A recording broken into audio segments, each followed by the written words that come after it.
Hello everyone, thanks very much for having me.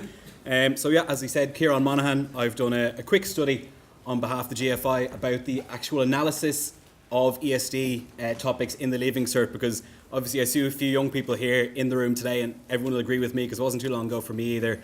In the Leaving Cert, you know, it's great to have extracurricular stuff, but it becomes survival mode towards the end. And the more we assess these things, the more attention it will be paid, which obviously in future, when these topics come up in discussion, will mean they'll be a bit more equipped. So very quickly, oh dear, how do I do this? So the aims of the study were to investigate the current state of ESD assessment in the Leaving Cert. While these topics, as I said, may be on the curriculum, it is, as I said, survival mode, meaning that the more they're assessed, the more attention they will be paid. So you want to get a picture of what ESD assessment looks like in the Leaving Cert currently. Identify a few trends over the last few years. So is it increasing year on year? Which subjects in particular are good at assessing these topics? And obviously at the end we wanted to make a few recommendations for how we could improve in the future on how it's being assessed. Obviously in the long term and in the short term as well, within the current curriculum, how could we change the questions a little bit? So first we had to decide which subjects in particular we were going to be looking at. No point in wasting time looking at the French exam for talk about, recyclable materials. There's no point in that. So we discussed it and we found 8 subjects that we wanted to read through. So agricultural economics, agricultural science, biology, construction studies, engineering, history, geography and technology. So we examined the higher and ordinary level papers for each year, obviously, and we looked at 3 years of the paper, so 2017, 16 and 15. Obviously this gives us a snapshot of what it looks like at the moment, but there's a little bit of scope there as well to see the trends. Has it increased year on year? Is it stable? Is it going down? That's what we wanted to have a look at. So the first thing I did was obviously read through all the papers, compiled all the topics that we believed related to ESD. So we classified them under 18 headings. Examples of just climate change, renewable energy, waste disposal. We wanted to see which aspects of ESD were being assessed. There's 3 kind of rough groups here. There's, as Brito was saying before, the what, the how, and the what, the how, and the why. So, the natural systems, things like ecology. What are we looking to protect? You have to understand how that works first before you understand the threats. The threats would be the second part. So things like pollution, climate change. What are we fighting against? And then the kind of active solutions were the last kind of category. Things like recycling, recyclable materials, renewable energy, that sort of stuff. Obviously, we wanted to get a snapshot of whether these questions were usually long answer or short answer. Obviously, there's no point in comparing one exam paper that has 5 long answers with short answers. It's not the same. So we used just sort of a rough dichotomy. A long answer question would be a paragraph or more. A short answer question would be maybe a sentence, maybe a one-word answer. Usually the long answer questions would be, they ask you to describe or discuss a topic or explain it. And then a short answer question would just be maybe, you'd see a little box to put the answer in. When there was a bit of debate, I used the marking scheme to decide how long the answer needed to be.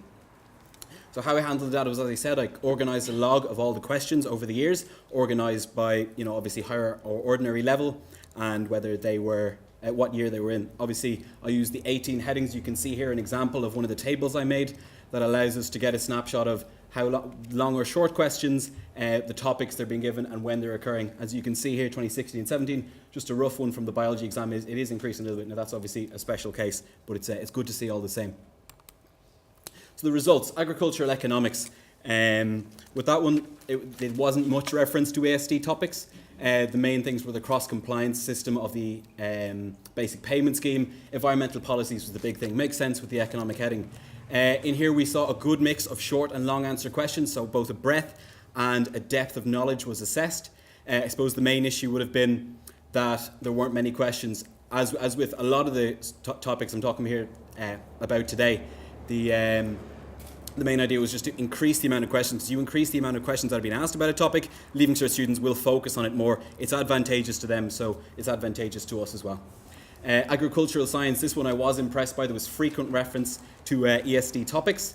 The main topics were fertilizer and pesticide use. They often looked for alternatives. What could we do instead of using these? Maybe more natural ways to increase our productivity.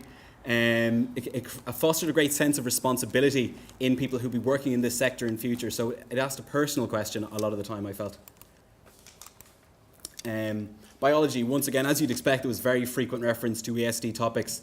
Ecology and ecological surveying were the main ones. Makes sense. It was very much the what. What are we looking to protect here? You'd see in this exam. Sorry, bear with me one moment. There was a good mix of short and long answer questions, meant once again a breadth and depth of knowledge was tested.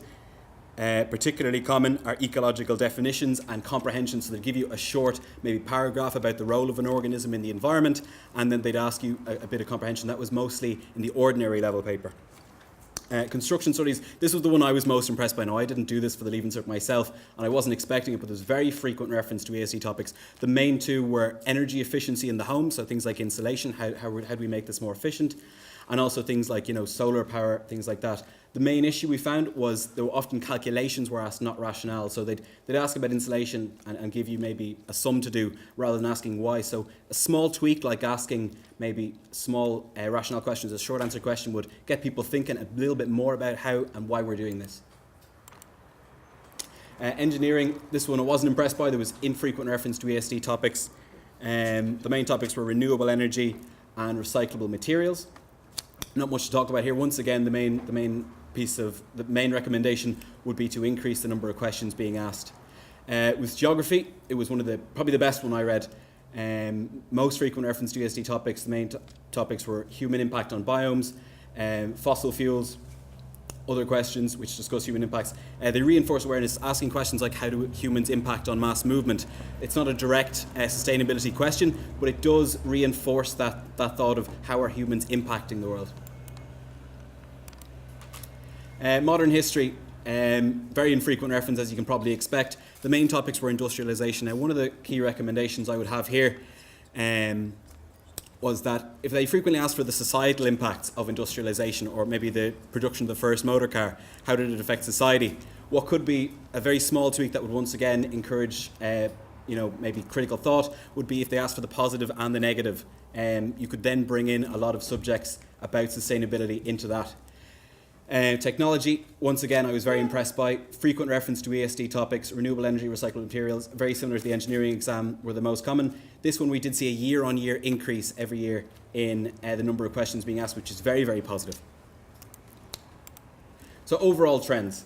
One of the main issues I found was often topics were raised, but no understanding was required. You can see an example here talking about carbon dioxide levels in the atmosphere, obviously a major problem, but no understanding of why that's an issue. It goes on to discuss carbon dioxide being used in photosynthesis. So it doesn't really address the issues of sustainability. But it does raise the topic, so that you can take a positive or a negative view here. It is reinforcing these thoughts once again, but does it test the understanding? Probably not. So the main trend, as I said, as Breda was talking about the what, the how and the why, most of the focus was on the solution, so things like recyclable materials, renewable energy. Less focus on the potential dangers, so little talk of climate change, things like that, meant that so we know how we're going to fix it, we don't necessarily know why. I think a balance could be struck here. If we know a little bit more about about the dangers, then the solutions become not only achievable but also essential. And I suppose, finishing on a positive note, there was a slow increase over ESD in the 3-year study. So maybe one extra question per topic per year in most subjects, which is great. Obviously, we're making progress. Today isn't the first day we've talked about ESD, I know. So we're making progress here is, I suppose, my final note. And thanks very much for listening.